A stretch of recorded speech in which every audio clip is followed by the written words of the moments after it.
नाशिकमध्ये मनसेच्या काळात झालेल्या विकास कामांची भुरळ भाजपला पडली आहे का असा प्रश्न निर्माण झालाय। मनसेने रोल मॉडेल म्हणून महाराष्ट्रासमोर सादर केलेल्या चिल्ड्रन ट्रॅफिक पार्कला पुण्याच्या महापौर मुक्ता टिळक यांनी भेट दिली।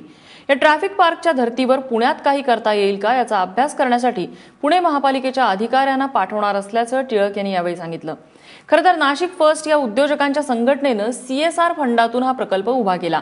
मनसे अध्यक्ष राज ठाकरे यांनी कायम राजकीय ताकद देत हा प्रकल्प मार्गी लावण्यासाठी प्रयत्न केले। त्यामुळे भाजपच्या नवनियुक्त पुण्याच्या महापौरांनी या प्रकल्पाला दिलेली ही भेट चर्चेचा विषय ठरलेली आहे। महाराष्ट्रातल्या सर्व महानगरपालिकांनी असा उपक्रम राबवावा जेणेकरून त्या शहरामधले जे ट्रॅफिकचे प्रॉब्लेम्स आहेत ते काही प्रमाणामध्ये काही अंशी कमी होण्यामध्ये ह्याच्यामध्ये मदत होईल।